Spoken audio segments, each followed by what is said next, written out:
what most people are doing is sound bites. They're taking a piece of a 30-second clip, a 10-second reel, a minute-long whatever, if you still pay attention to mainstream media, and they take that as fact and they put it into their heart and they say, I believe this. From a filter of ultimate curiosity and no filters of what is right and what is wrong and what is truth, meaning that you're going down every rabbit hole and looking at everything as a possibility.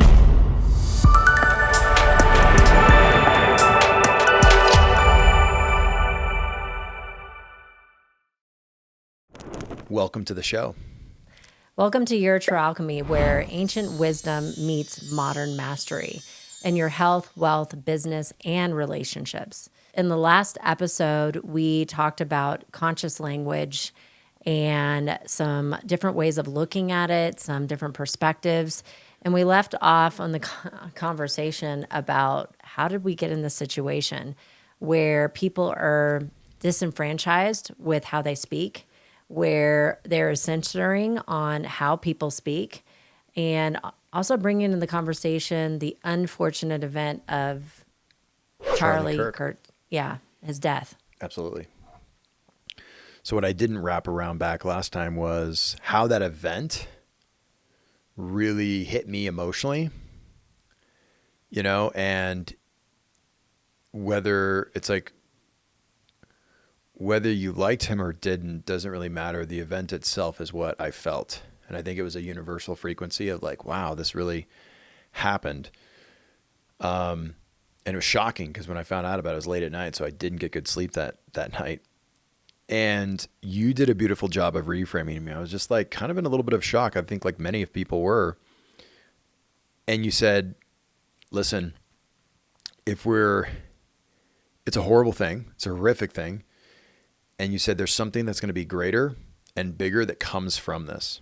And I think that is what really helped me realize, like, yes, this horrific thing, this goes right back to everything that we teach and train and how we move through things in our own life is, finding the gift amongst the garbage. Right? Meaning finding the silver lining when terrible things happen. And the perspective, shifting the perspective on something as horrific as this, if you get a different perspective, a completely 50,000 foot view, or you go up, go down, go left, go right, you can find another perspective to find some good that can come from something as horrific as that. And honestly, what we're talking about is the work of Viktor Frankl. I don't know if some of you are aware of the amazing book of a Holocaust survivor. And the book is called The Man's Search for Meaning. And it talks about when, he went through the Holocaust, he lost his family. There was so much devastation. There was so much genocide and so much murder that was going on during that time. And he found that the people that found meaning behind the event. I mean, he was in a concentration camp, right? And so when people one of the stories was, the people had said, we're going to get out in December, we're going to get out in November, we're going to get out in January. Like those dates and times would come and go, and they would lose hope. They would lose faith. And that's something where he found that purpose that when I get out of here, it's going to be a deeper meaning. How many people I'm going to be able to help because I went through this situation is like the ultimate reframe. And by the way, we're not talking about when somebody goes through a horrific situation in their life, we're also not talking about, just buck up and find the reframe and find the meaning from the experience right away and not feel the emotions and not allow yourself to go through a grieving process or feeling the range of negative emotions. Because when something devastating to you happens, whether it was, the feeling, because there's a lot of people that actually were, based upon their filters and their belief systems, they felt a relief that he had passed. And that is from their model of the world. Remember, we talked about that yesterday. There's some people that felt tremendous loss. There's some people that went super into being very angry. And there was a range of perception and feeling that came from this event. and allowing yourself to go through that process of feeling and processing those negative emotions is very important. We're not talking about spiritual bypassing, meaning that you don't feel the emotions.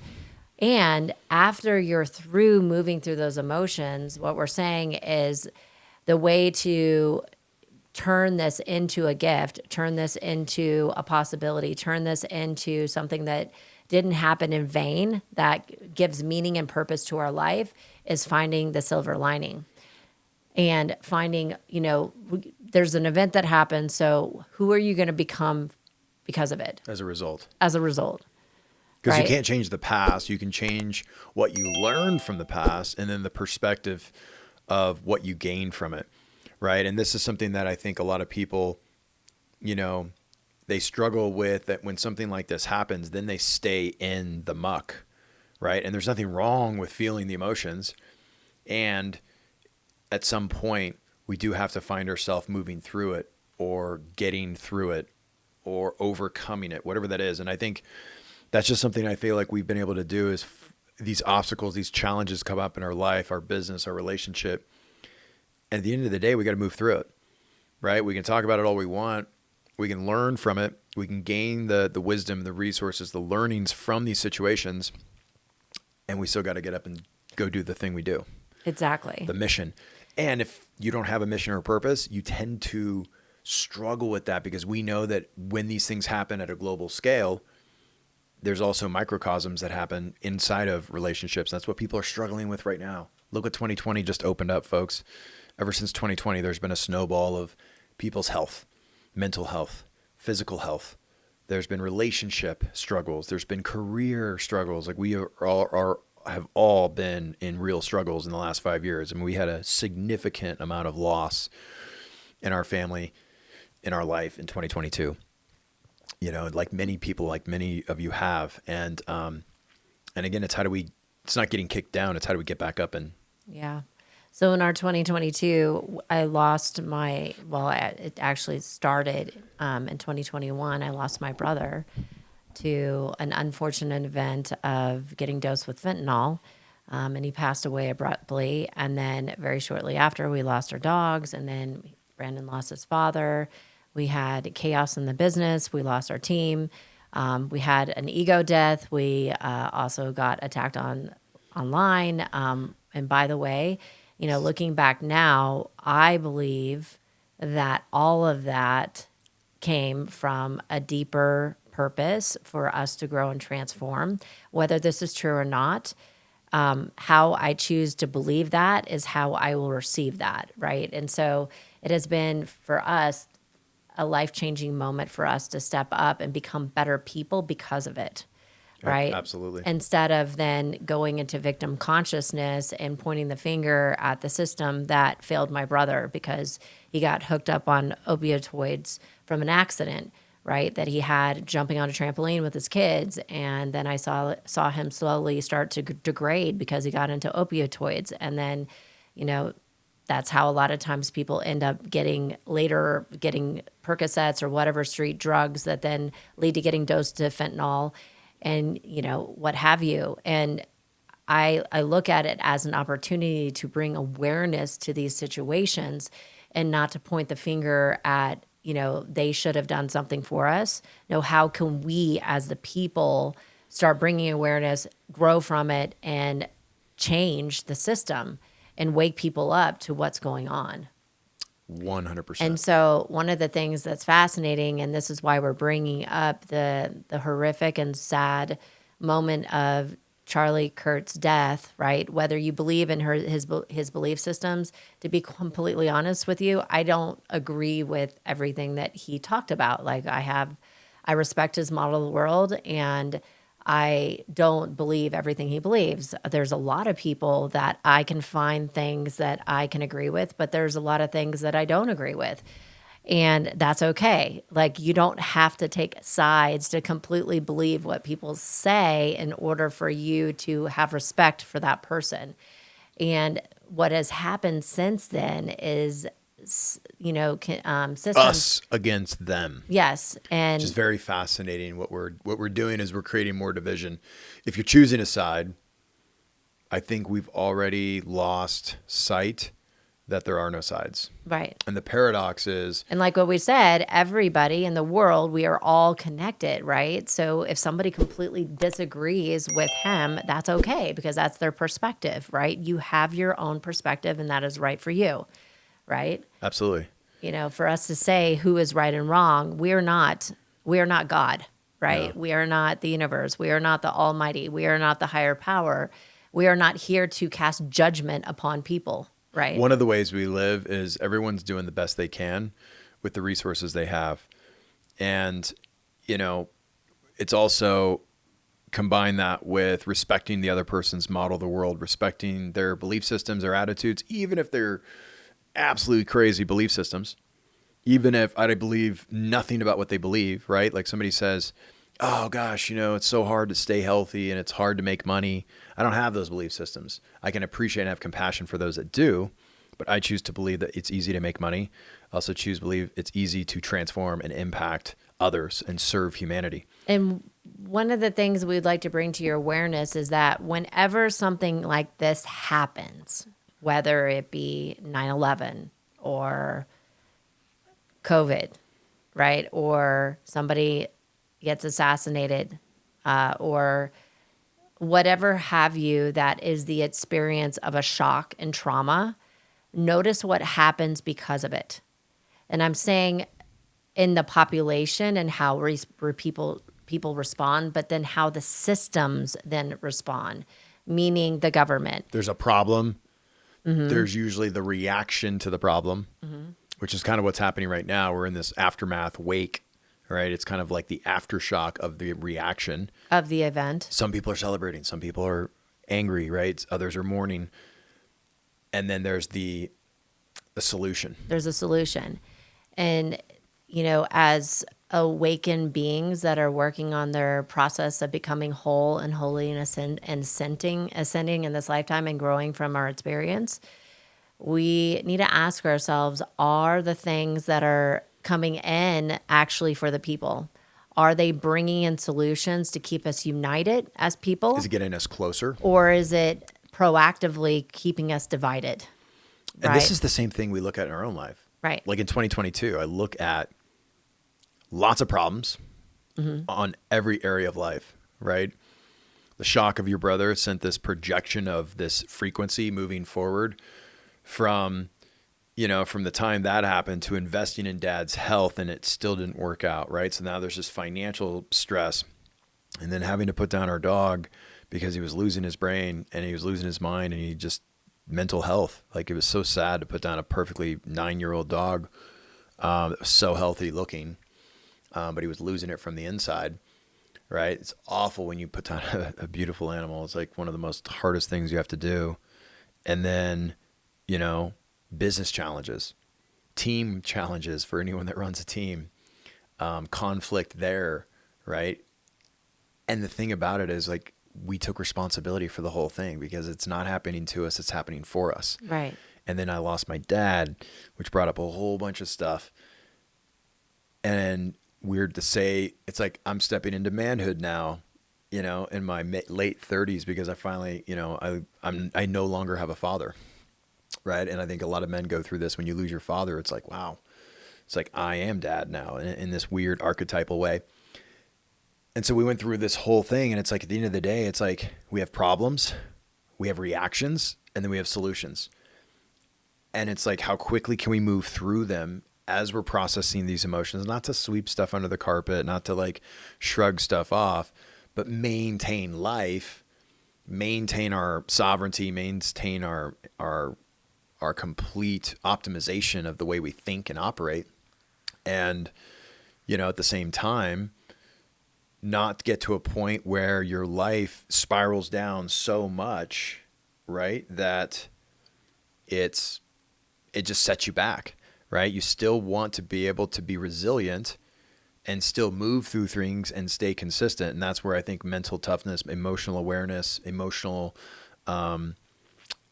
complete self-awareness comes into play here, you know, and also trusting yourself, trusting others, relying on a team too. And having a great also community. noticing what's going on in the environment. So, and what I was saying about like the reaction of the powers that be, whoever they are, right? That they seem to control this system, even though I believe all of this is happening for us, not to us, right?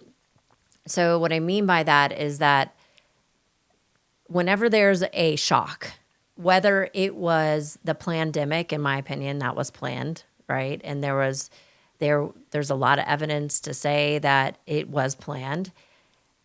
After it happened, there's all these different solutions to then solve this invisible enemy. And I'm not saying that what happened to the beautiful soul, Charlie Kirk, was something that was planned or some sort of, assassination or planned by a government or a secret service or anything like that. But notice how this is about being a free thinker. Notice how then policies then come in because of it. Whether the chaos was created, and some people believe that 9/11 was created, right? And a lot of people believe that the pandemic was created. Whether it was created to then create a problem, then to create a solution to take away people's rights or to create more chaos or more division, that is up to you to decide, right? But watch the patterns of things that roll out. And the reason why we're connecting this to conscious language is because false flags, not saying that what just happened is a false flag. We don't know yet. We don't know. Nobody knows, More right? information Right. coming out. But the phenomenon of false flags is nothing new, There right? is some interesting Yeah. And points. some people believe that, the Great Depression was orchestrated. Some people believe that '08 was orchestrated beyond what happened, right? Some people believe, these could be conspiracy theories and some of it could be truth, right? 9/11. But it's not a new playbook. This goes back to, ancient times where there was great fires. Like If you go back, 1600s, 1000. the Great Fire that happened BC. in Alexandria. There's right? always So whenever there's like awakening happening, then you'll see something that like sets it back on its tracks.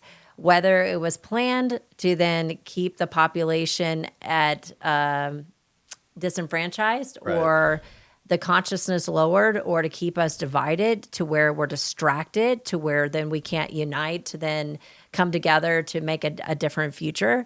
That's up to you, right? Like, make that decision for yourself, but start researching into that. But when And- you go back in history, you see these patterns, right? It's not like this is something that's new. Like people that were trying to develop this part, back thousands of years ago. It right? also happened in the fire of Ashurbanipal.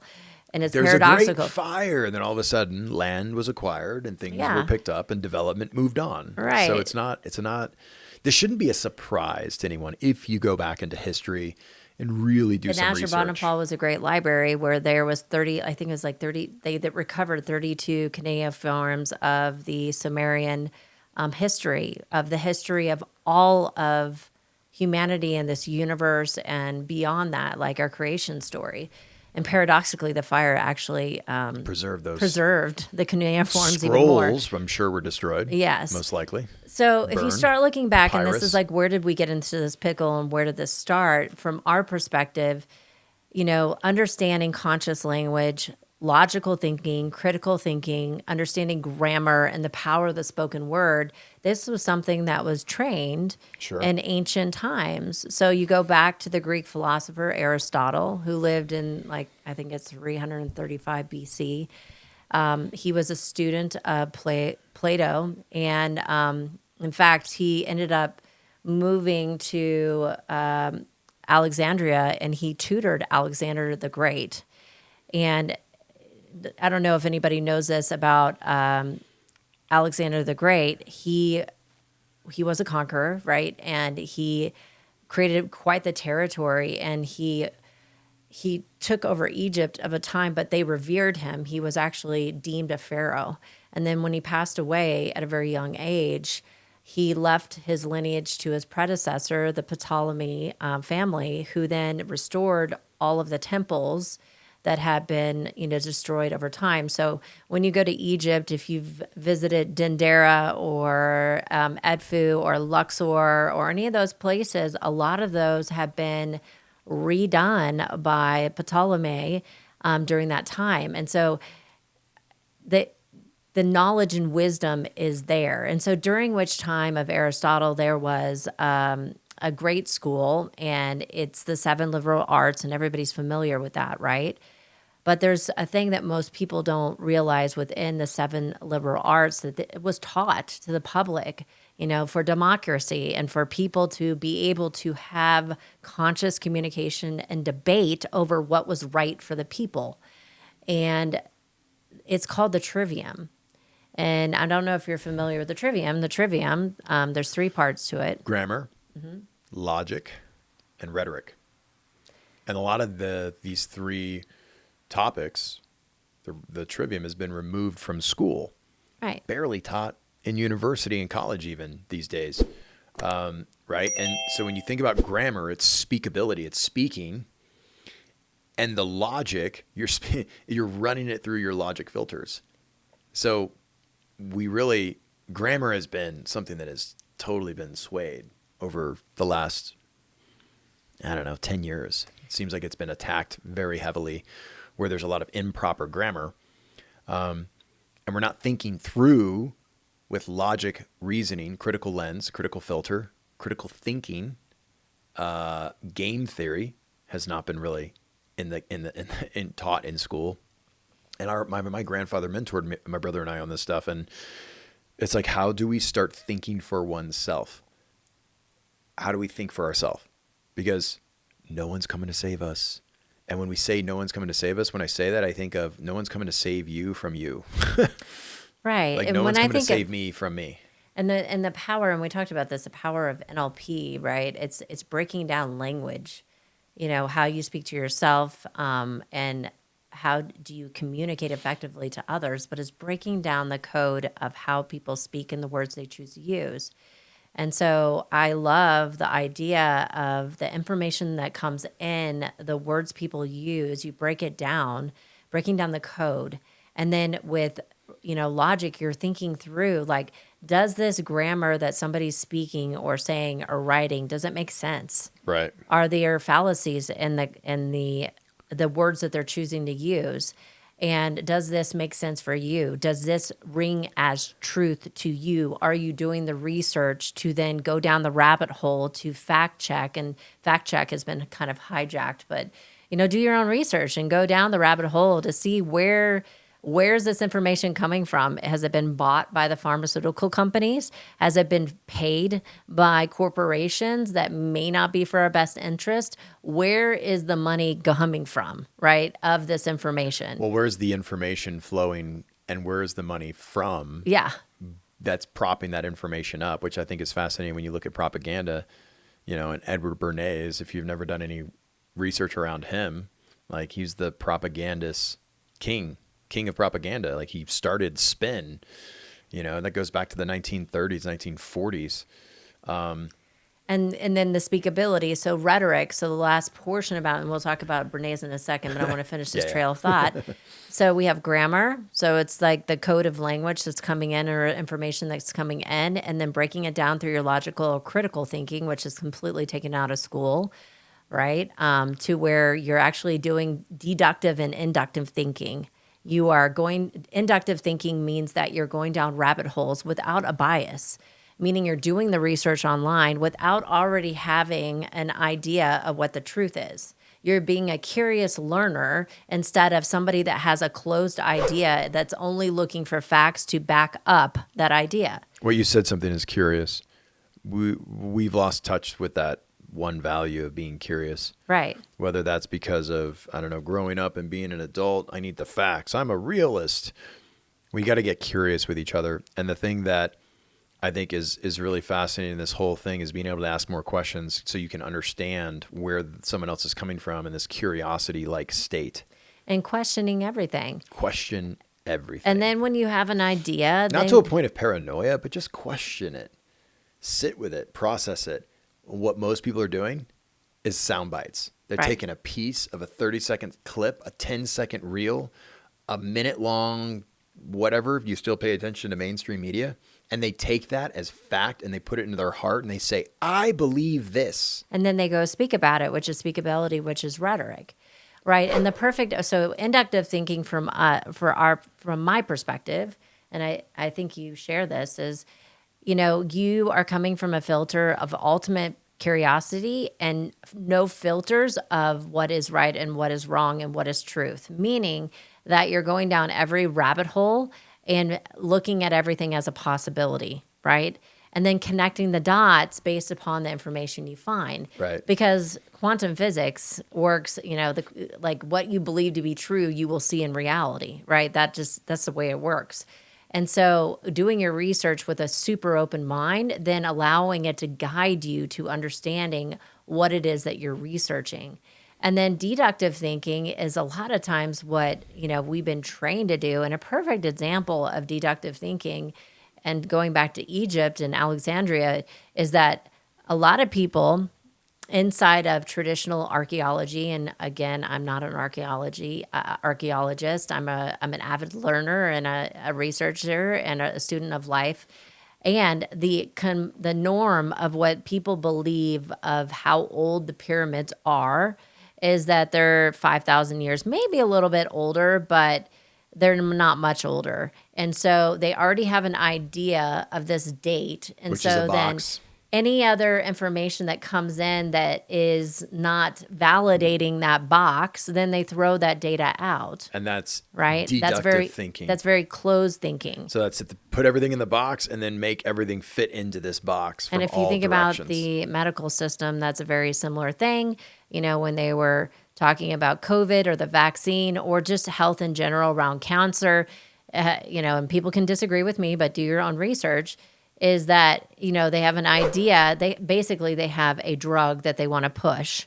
And so then anything that doesn't back up the study or even fake study that they come up with, then they throw that information out. And so then once they have that information, then they speak about it and then they sell you into it, which is rhetoric, right? And so how do we... Problem, reaction, Solution. Right. And so one of the reasons, and this is my suspicion, whether it was consciously taken out of school, which I would postulate could be a very high percentage of a possibility, or maybe it's just something that happened over time by itself organically. But it's really curious that the way of critical thinking and diving in and learning how to research things and really figuring out the information from a non-biased point of view has been taken out of school, right? And then also because speakability. they don't want entrepreneurs. Right, and they don't want debates. We can't have a society of free thinkers. Because if you have debates, you have democracy because you can speak and then come up with new ideas through people having different contradicting beliefs. And I'll say this. And getting to the truth together. I didn't believe everything that Charlie Kirk stood for. Right. There were some really valid points that he made based on his speech, and he was a great debater. Yeah. Right? Take the content out. Take the content out. He's a great debater. He was a great debater. Giving the university these students and kids that, quite frankly, are very inexperienced of life, but some of them are coming in extremely intelligent and very brilliant at a young age and not a lot of experience, at least this reality experience. And so he was really good at breaking down where the core of their thinking was coming from because he was great at language. And he was giving them a platform to do that Right. from, which I think if there's any platform to give these kids a chance to learn, Or anyone, it's the chance to question what they've heard, what they believe in, and then have some feedback, have some response and some dialogue. And I think what he was doing was actually really powerful for college kids. Right. Because so many of them are very naive. Well, from my perspective. I mean, that's Based neither on their here knowledge. nor there. And, I'm talking about my own personal experience. I didn't know anything. I still don't know anything, and we don't know anything. To think that they don't know anything because they're college students, from my perspective, is not a valid statement. But my point is the grammar, the logic, the rhetoric being removed. Some of these students from were school. excellent debaters, too. No, yeah. They held their own. Sure. Right. And so, but the whole process of being able to debate together Is a in a democracy. neutral, loving, kind way, that is something now that it seems to be based upon the reaction that could be attacked. And so I ask us, do we want that? Like, for what purpose can we not continue to debate about ideas of what's right, that what works for the community, that works for the United States and beyond as a global community of the world, right? For what purpose can we not have these conversations from a neutral, calm, loving, compassionate perspective?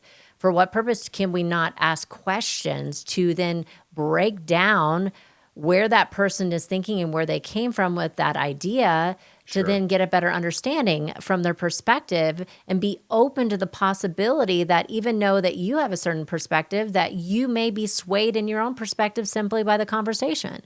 So that's what the original idea from my perspective was of this way of thinking. Was all about free speech, you're saying? And so, yeah, Yes. and so free speech and learning rhetoric, and this has been taken out of schools a long time ago. And then, we get into the early 1900s where Edward Bernays, and if you do your own research, you're going to see that he was I think it was a cousin of Freud. He knew about psychology. He knew about spin, which is how to spin language to then quote unquote control society Manipulate. based upon hypnotic language patterns, right? And so And sell more when things. people don't understand how to break down words in grammar, if they don't know how to logically think through things to figure out what is right for them, and then they don't know how to speak about what they understand, what they believe to be true, then when somebody comes in with hypnotic language patterns to then sell them into an ideology or into a movement or to buy new things, right? People then allow that stuff to go directly into their unconscious mind, and then they end up behaving in a certain way and or repeating sound bites that they haven't really truly researched, or they don't even really know why they know it, right? And this is where if you do have a conversation with somebody that disagrees with you and perhaps they have adopted certain sound bites, that's where the conversation kind of bumps up against a wall and they don't really know how to answer certain questions. And sometimes they get very frustrated because they believe it, but they don't really have the logical thinking behind it. They haven't done the research behind it to then back up the statement of how they believe it. And if you've ever heard of gross generalizations, that's one of the greatest ways that you can get a mass amount of people to be hypnotized by saying things like, everyone knows there's a right way and a wrong way to do everything. And then you go, yeah, that sounds good. And then you follow it up with another one and then another one. Before you know it, you're in this ambiguous trance. And then the person that is speaking about this thing is literally embedding and installing all of these limitations, rules, laws, bylaws, whatever it may be, that may be false. And that's how propaganda starts. Right. And we talked about this, like in the last episode, that we're all running around with other people's beliefs. Most of the beliefs that we all hold to be true are Right. not our beliefs. You could say, well, no, that's not true. Well, think about it real quick. Where did all of your beliefs come from? Perhaps mom and dad, from your church, And if mom from the government. did this and you did the opposite, well, that's why you have that belief. Right. And So vice you're versa still, with dad or no dad, you mom, are grandma. still believing, or you are still not 100% in control of your belief system because you're believing something in reaction of another belief.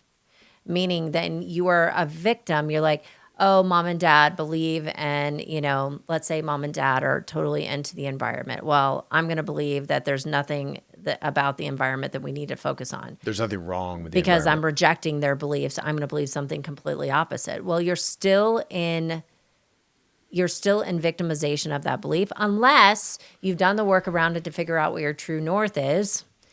And you've cleared any rejection of something else to where then you can see both sides of it. And then from a neutral standard, or from a neutral perspective, then you choose your own belief system. And when you say done the work and clear out things, let's break that down. If you have an abnormal reaction to an event, a situation, right? Just like we said, problem, reaction. If you have an abnormal reaction, to a situation that is highly emotional, right? It's highly troubling for you. Chances are there's something in your body, in your subconscious, that is a story that piece of information is emotionally triggering and is trying to get you to figure out, to pay attention to what's going on inside. In other words, like the people that we're celebrating, I didn't get triggered by the celebration of it because I thought that is the worst frequency to put out in the world. I would never do that, but that's their choice. And I think this goes back to like my thinking around the whole thing is freedom of speech. It's like, if that's their choice, if that's what freedom of speech is, and that's the choice that they use to, to react to this event, I look at that not as karma, but as energy, frequency, and vibration. And those are such low frequency energy vibrations to put that out there into the universe. At some level, that frequency or vibration could end up returning back to you. Right. That's what I believe. But then also having compassion for people, because from their perspective, they're right. That's their truth. That is their truth. That's what they believe. If you look at, any place where the people have not saying that Charlie Kirk was a dictator, but I'm just giving you an idea, like anytime people overthrow a government, right? Or even what happened in Egypt. I don't know. It was like, 10 years ago? How long ago was that? When they overthrew the dictator, right? In their mind, that was 20, some of their 15. Yeah. I don't know. Please don't fact. But I'm just saying that anytime, if somebody in their mind believes that somebody is a dictator that hurts people, that they're going to, cause a movement that hurts people in their mind, perhaps they believe that by that person passing, it is a good thing for humanity. From that perspective, I'm not taking that side. I'm just saying that I have compassion for people that believe that. And I hope that, eventually they can come to the side that, having love and respect for everyone. Right. And at the same time, just check your own projections. Where have you in your life actually been happy when somebody else suffered? Right. It's the suffer. And like, the, have and the you pleasure. ever felt good about when somebody else suffered, or that they maybe got what they deserved? Well, it's like you go back. It's the same type of energy. And again, go back into history. How many people were stoned by the entire village? Right. How many people were burned at the stake as the entire village or small town, larger town, watched? Right. And people, it's in our DNA. It is in our lineage of people getting some kind of crazy energetic pleasure from suffering. Exactly. It's that way. If you go back in history, you may say to yourself, oh, I don't believe I have any of that inside of me. And I know personally that I've been hurt in the past, and I've hurt other people. I'm not going to claim that I am perfect in any shape and form. And I've had negative thoughts about people. Game of Thrones. I've had negative thoughts about my husband. I've said negative things about my husband. I hope not. Really terrible things, right? That I look back and I'm like, dang, I could have done something different, right? And I believe that the collective stage of everything that is going on is a representation of all of our unconscious minds. It's a collective consciousness. It's a collective consciousness. And I look at examples of that, right? Like there's so many political figures that people either cannot stand, they're so triggered by. I look at, where is that part of us? Because if you look out at someone in our reality and you're like, I can't stand that person. I would never be like that person. Or I hate that person. How is that person me? Because the reality is, for you to accept that as understanding how much they affect you, it is you, or else you wouldn't recognize it. So I think that's what's fascinating is the archetypes of these examples where, they say XYZ was a dictator, like Charlie, or Trump is a dictator, all these political figures that people can't stand on both sides, which is already the problem, and I just think it's fascinating that it's like, if you have that much intensity, that much energy, that's extreme to one side or the other, it is you. Everything you can't stand about someone else is you. Everything you love about someone else that's outside of you is also you. And that's what we call perception is projection. Find the gift within it, because there's a learning in that process. Because the goal of these situations, whether it was planned or not, is to keep us divided by the powers that used to be. Let's not even say that We've they got to find that balance. be. And again, just by Balance. saying this, I'm putting us versus them, and I'm being aware of that, right? The powers that used to be a handful of people that have been controlling the system for quite some time and not necessarily guiding it, and the future of goodness for all humans. And I believe that the powers that used to be also, from this perspective, is here for us to grow and transform and transmute, Because right? what if we didn't believe there was this ultimate power and we all just came together? What if we just came together right What now? if we just said there is no left or right? There is no elitist versus the rest of us. There is no good versus bad. There is no good versus evil, even though it seems like in our reality that there is. What if there is just God or source or universe and we are all one? Higher power, higher self. Right.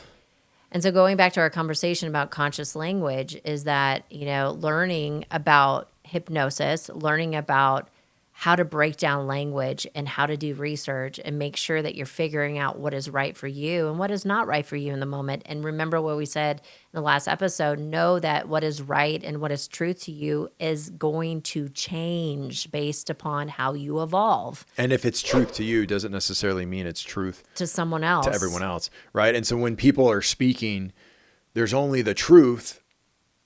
There's so many truths. Right. And that's the paradox that is really wigging people out about right now, that I feel like it's like, again, they're saying there is only the truth, right? And yes, that's not to say there isn't corruption going on in governments across this planet. And it's like, what if the truth is really love?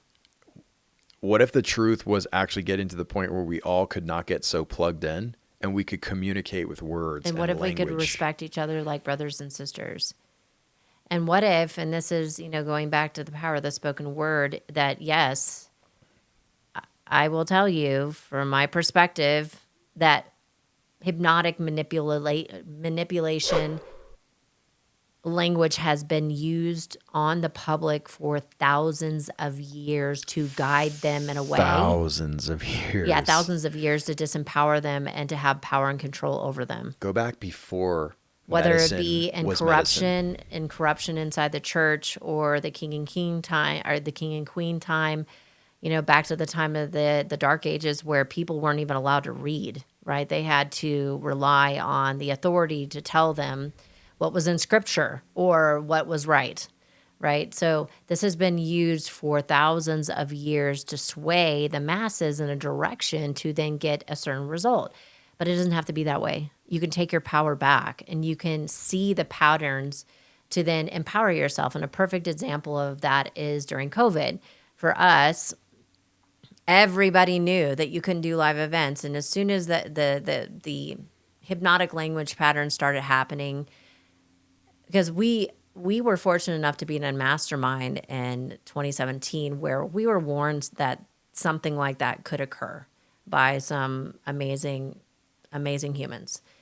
And we so were when open to the possibility, not Right. living in fear. Not living in fear. And not being paranoid, but also being hyper aware.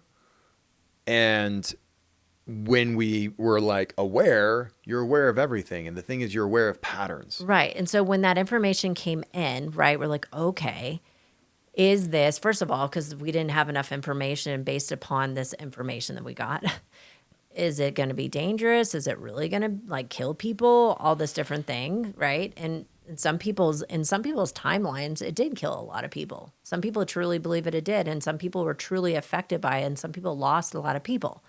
Right? So that was truth. But in our reality, based upon what we were gathering information, based upon what was coming in, we were doing our logical thinking, critical thinking, and breaking down and doing our own research. And we realized for us that we were not in danger of it at all. In fact, that from our perspective was getting blown out of proportion and was Severely. lots of propaganda and manipulation to keep people divided and provide a solution, which was the vaccine, right? Whether people got vaccinated or not, you believed it was right at the time. And so that's totally fantastic and honorable for you, right?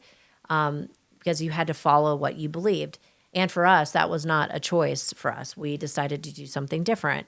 We also decided to continue to run our business as usual and continue to do live events, even though everybody told us, everybody knows that you can't. You have to shut down. You shut down. And you can't do live events. You have to social distance. It's not possible. And you know what I noticed most about that is the reaction, problem, reaction, solution. People were living in such fear. Right. They were reacting to something that they didn't even really have enough information about. And then magically, almost within months of this mysterious thing, this cough, there's medicine. And we're selling it. Well, and again, it's the invisible and I'm like, enemy. if you can't fathom that like, y'all, there's pharmaceutical drugs that take a decade to get passed through. At least they used to. Well, it's a solution. Just like in 9/11, they took away our rights, the Patriot Act. Right. And then now you're going through the airport and they're like thinking that you have bombs on your feet or, your shampoo or very expensive face cream is going to blow up the plane, cancel, clear, delete. But it's just, TSA, we love the humans that work in there, and the policy is ridiculous. Right. And so, and it was to strip away human rights. And so when all that rhetoric was coming in, we did deductive thinking. We did inductive thinking. We decided, does this work for us? What are we going to choose to do? What are we going to do in our business? Do we feel safe? Do we feel unsafe? And we felt super safe. And so what we did is we doubled down and we ended up growing our business 4X during that time. We also guided a community of people that are practitioners and coaches and entrepreneurs doing this work, right? Health coaches, life coaches, performance coaches that are out there helping other human beings do the same thing by releasing the very emotions that cause people to trigger and react out of proportion and make crazy decisions because of trauma, or make crazy decisions because they're highly charged somatically with emotions and energy in their body that is probably not going to get the best result based on the set of goals they desire. Right. So we led this group of people to say, hey guys, we don't need to live in fear. There is zero reason to live in fear. And that whole year we traveled, we did live events with upwards of 60, 75 brought people together in them or more. And also showed people the power of being able to think for yourself and be critical thinkers. And so, yeah. Over 500 people came through our events that year. We didn't have anybody that caught the cough. Right. Not one person.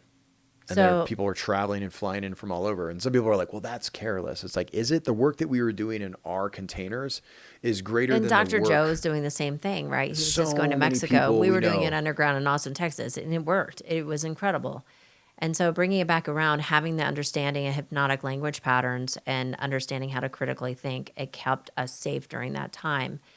And so because we're going to continue this conversation in part 2, we're going to share about why people are so conflicted. In the next episode, learning values level thinking and systems. Because the reason why people have completely different perspectives and then they're fighting each other over their ideology and perspective is because of values. And when you have values and when you understand how they work inside the individual, you can, first of all, have compassion for somebody. Deeper compassion. And to really put yourself in their shoes to better understand them and get curious. But then you can have a better conversation with them to then see that they are a brother and sister of you and to come together in unity and collaboration and also to bring forth new ideas. Absolutely. Yes. And so stay tuned for the next episode. Thank you so much for joining us in Your True Alchemy. Because it is about alchemizing your life for you.